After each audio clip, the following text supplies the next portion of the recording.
Добро утро на сите. Сакаме да започнеме ово утро со неколку песни. За славење ќе приеме две песни пред да слушнеме проповедта. Првата песна е "О каква љубов голема која ни дојде од нашиот татко".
Сакам да прочитам Псалм 55, 22, кој верувам дека е доста релевантен сега во времето во кое живееме, а и секогаш во секој миг од нашите животи. И вели вака: "Довери му на Господа сета своја грижа и тој ќе те подкрепи. Не ќе остави никогаш да се сопне праведникот." Амин. Нека тоа биде вистина во нашите животи, сега во нашето секојдневие, да молиме и да го довериме сиот наш страв и грижи пред нашиот Господ. И ќе пееме токму песната "Исцели го народот, исцели Македонија, исцели го светот, Господи", ова нека биде една молитва од секоја една уста ова утро. Боже, дојди ни со својата сила, длабоко срце копнеа, Македонија,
Добро утро на сите.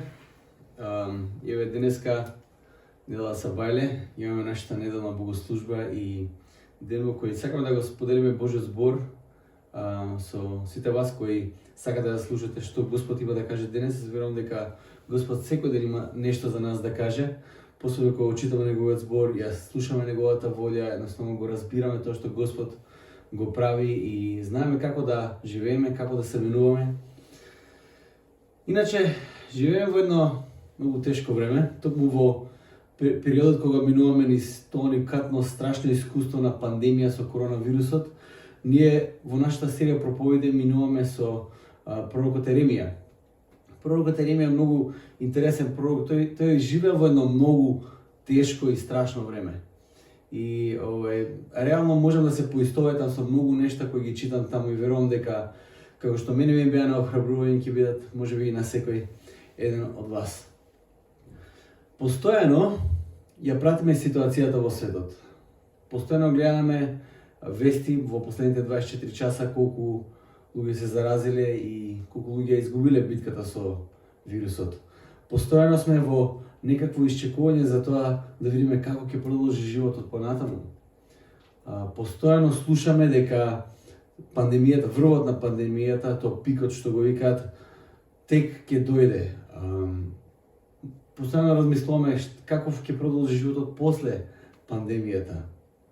Едноставно сме во незнање што не очекува и што доаѓа. И тоа не е лесен тој период. Сите сме во еден големо исчекување и предизвикани сме да размислуваме за животот. Можеби по прв пат сме во една таква ситуација, во една толку страшна изолација. Толку сме бомбардирани со вести во врска со една тема, тоа е вирусот, и спуштаме се живо што се случува околу нас. И со право, бидејќи тоа е навистина страшна ситуација, опасна ситуација е тоа. Јас можам да кажам дека една слична ситуација можеме да видиме некаде во средината на книгата пророкот Еремија. Пророкот Еремија, како што кажа, поминал низ тоа што викаме ние народски сито и решето. Не му било баш лесно во животот, иако бил во, да кажем, во еден постојан однос и разговор со Господ, сепак тоа ништо поминал не било воопшто лесно. Иначе, после првото влегување на вавилонците во Јерусалим, таму каде што живее Еремија, и вавилонците го поробиле израелскиот цар, голема бројка на народ однеле во заробеништво. Тие што останале во Јерусалим биле луѓе кои ги оставиле со право, едноставно најнеспособните, најсиромашните, сите тие што биле царот, кнезовите, сите тие што биле дрводелци, некакви занаичи, биле земени во Вавилон да служат таму на Вавилонското царство. Тоа што е, да кажеме, многу тешко да се прифати е дека дури по една таква состојба Еремија повторно Господ го праќа да зборува за уште едно конечно уништување. Пострашно и од првото. Додека Еремија им беше како трн со своите зборови, сепак ја гледаа вавилонската војска како маршира кон нивниот град. Тие не сака да ја прифатат ситуацијата и реалноста, луѓето таму во Јерусалим, дека нешто пострашно од првото вавилонско робство доаѓа. Заради своите зборови Еремија е затворен во затвор. И тоа е во затворот на царот. Ситуацијата е следната. Едните се веќе во робство, другите се во градот кој е опколен од вавилонците, а единствениот пророк кој го слуша Божјиот глас е во затвор. Колку познати биле зборовите на Еремија можеме да видиме токму во Еремија 32 глава, каде тој разговара со царот Седекија. Седекија доаѓа кај Еремија и му кажува: "Абе, зошто велиш вака?" И како што гледаме како Седекија ги цитира сите тие зборови, сите тие пророштва кои Еремија ги зборувал веќе некое време, се чини дека Седекија тие зборови ги знае на памет. Знае точно што Господ зборува, знае точно што Господ предупредува, но не му се допаѓа дека тоа Еремија го кажува и го пророкува. Не сака да ја прифати вистината таква како што е. Тоа што мене ме фасцинира во 32 глава е дека токму во еден таков момент имаме прекин на таа сцена. Се случува нешто неочекувано. Има еден запис со административните процедури за тоа како Еремија купува една нива. Внатре во неговиот фамилиарен круг доаѓа еден негов братучет и му кажа: еве, ти треба да ја наследиш таа нива, ти си наред, пошто така се дели земјата, купи си ја нивата. Имаме една голема административна процедура што значи да се купи нива во тој момент. И многу интересно е, немало таму како се вика, луѓе, немало адвокати, немало таква работа, се е со сведоци и многу интересно е. Читајте го Еремија 32 глава. Во секој случај Еремија е во затвор и воопшто не се знае за неговата судбина. Ерусалим е опколен Вавилон и вредноста на земјиштето паѓа. Едноставно нема никаква вредност земјиштето. Ако сите отидат во робство, што ќе ти е земјиштето? Немаш веќе ништо твое, стануваш роб, без никакво посредство. Од друга страна, пророштвото кое Еремија го има е дека доаѓа конечното уништување и робство на Ерусалим. А Еремија тука треба да купи земјиште. Зошто некој кој се до тоа го знае, вложува во купување земјиште? Еремија купува нива. И документот за власништво на таа нива, тој го запечатува во глинен сад, го припишува документот, има со сведоци, подписници, стражарите во затворот се сведоци. Тој го вика и својот пријател, го вклучува еден многу важен човек во книгата Еремија, се вика Варух, кој доаѓа од семејство препишувачи. Варух, документот му е доверен на Варух да го чува, бидејќи тој е во затвор, а документот Варух го дава на својот брат, кој подоцна гледаме дека го запишава токму и во библискиот текст и сега ние можеме да го читаме тој документ. Зошто Еремија ја купува таа нива во една таква неповолна ситуација? Може би Еремија лош бизнисмен, не пресметна како што треба. Но може би од друга причина. И тукму ова е текстот кој сакам да го прочитам сега, Еремија 32 глава, 14 и 15 стих. Вака вели Господ Саваот, Бог Израелев: земи ова книга, договоров за купопродажба, кој е запечатен и во оваа отворена книга, и стави ги во клинен сад, за да останат таму долго време. Зашто така вели Господ Саваот, Бог Израелев: во оваа земја пак ќе се купуваат куки, ниви и лозја. Ќе дојде време кога повторно ќе се купуваат куки, ниви и лозја. Повторно во оваа земја ќе се гради и ќе се сади. Зборот повторно во себе го претпоставува немилиот прекин и економскиот колапс во тој момент. Зборот повторно изворно претпоставува дека доаѓа некаков прекин, некаква катастрофа, некаква опасност, ќе има одредена пауза каде што нема да се случува ништо или ќе пропаѓа се, но повторно ќе се купуваат куки, ниви и лозја. Куките, нивите и лозјата се елементите преку кои се гледала економијата во тој период, па дури и денес не е нешто поразлично. Доколку има поборувачка за тие три нешта, економијата е здрава. Но сега со тоа што Ерусалим е опколен од Вавилон, едноставно луѓето не размислуваат за тие работи. Тоаш немале маркети па да ги празнат до даска, но Еремија вели и действува на тој начин дека ќе дојде време кога повторно ќе се купуваат куки, ниви и лозја. И со тоа што сега тој го прави е вложување. Вложување какво неаме видено порано. Еремија ги става парите таму кај што се неговите зборови.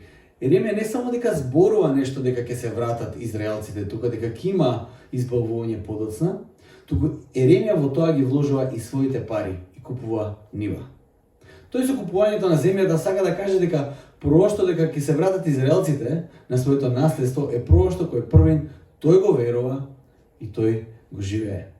Тој вложува се во тоа што Господ го вели.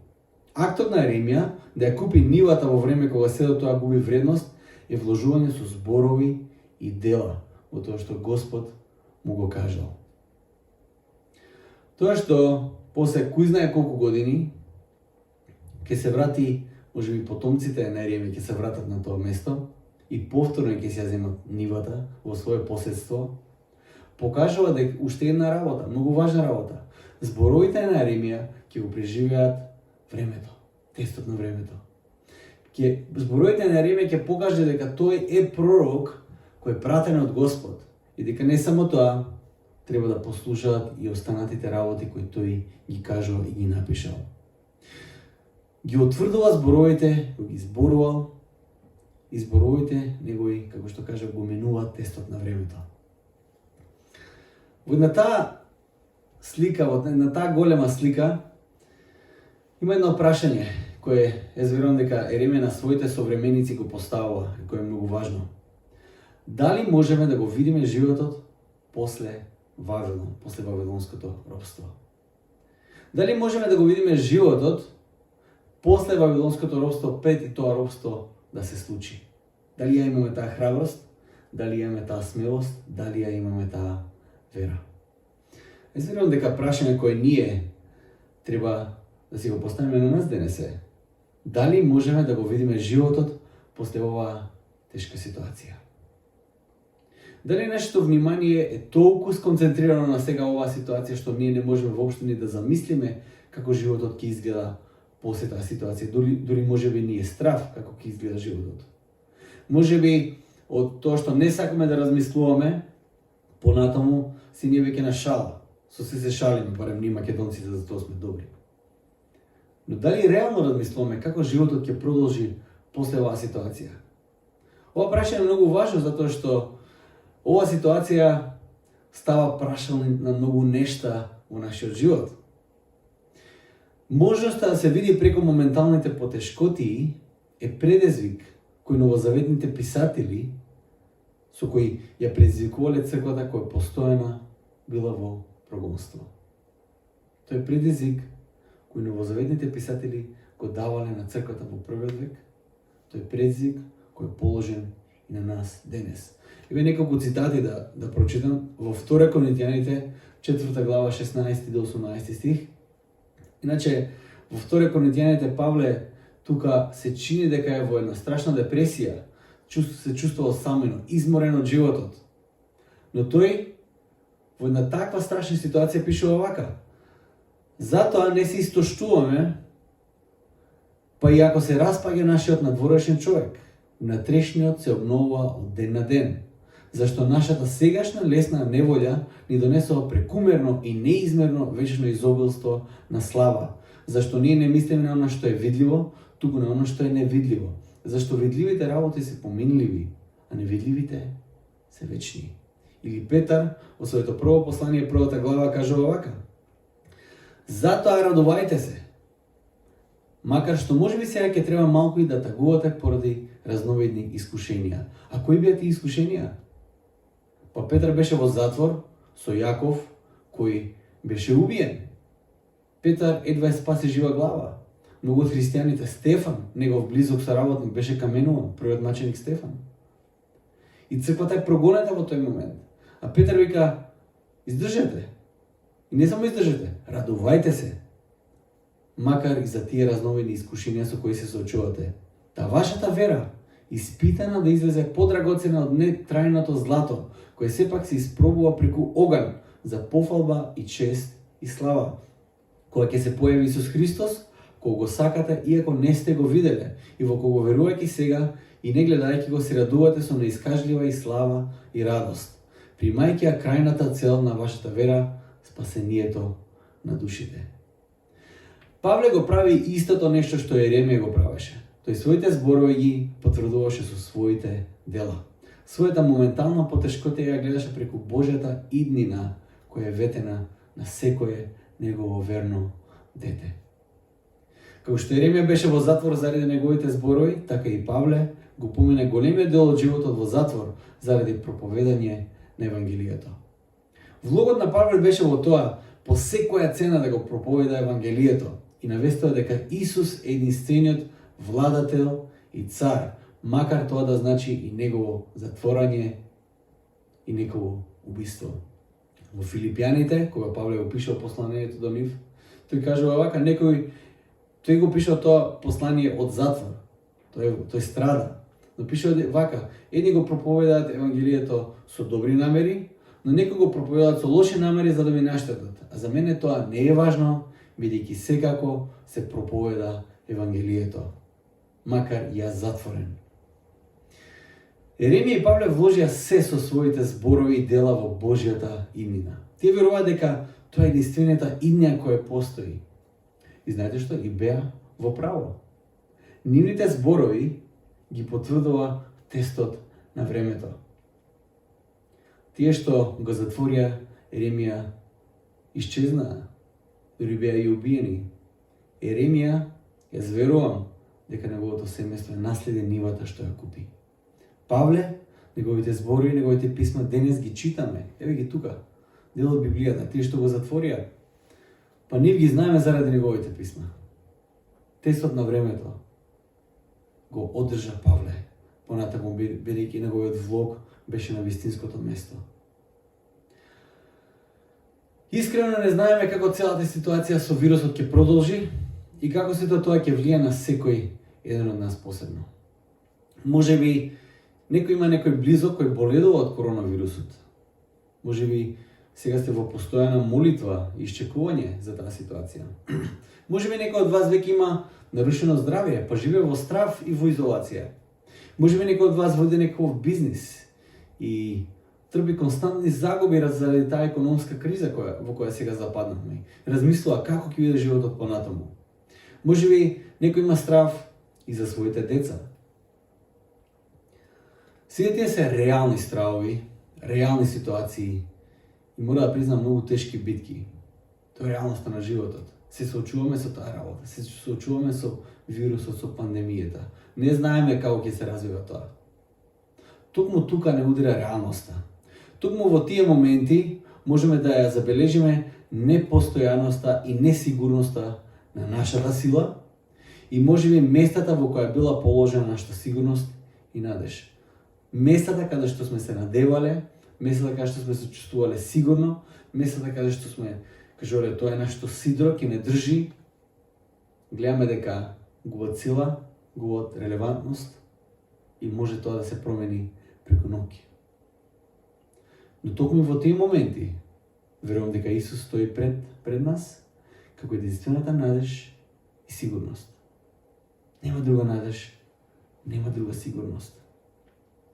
Преку вера, Исус сите нас не предизвикува да го впериме погледот и да ја гледаме надежта во Него. Не предизвикува. Исус не ни вети мир во светот. Тој ни го вети својот мир. Тоа е друга работа. Нашата конечна надеж и сигурност, нашиот најголем влог не е положен во овој свет сега, туку во светот кој доаѓа со повторното доаѓање на Месијата. Тоа е нашата конечна надеж, таму треба да биде нашиот конечен влог. Единствен предизвик, како за Еремија, за Павле, за Петар, па и за мене, па и за тебе, денес е. На кој начин ние сега вложуваме во Божјата иднина со зборови и дела? Божјата иднина е единствената иднина која е реална, Божјата иднина е единствената иднина која е постојана. На кој начин јас и ти вложуваме денес во таа иднина? Исус, преку крстот и воскресението помина низ пеколот и го претрпе најсилниот удар на злото. Кога се молиме, можеме да бидеме сигурни дека тој ни слуша и вистински не разбира ни што поминуваме, бидејќи тој помина ни се. Но иако тоа служи за утеха во тешките времиња, сепак најголемата надеж останува фактот дека со победата преку воскресението можеме да бидеме сигурни дека тој, а не злото, го има последниот збор. Тој, а не злото, го има последниот збор. Прашањето се уште стои. Дали можеме да го видиме животот после оваа криза, после оваа потешкотија? Нека Господ ви даде утеха и мир во овој период. Нека вашата надеж ја положите во Исус, бидејќи единствено тој и неговата иднина остануваат вистински. Божи благослов.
се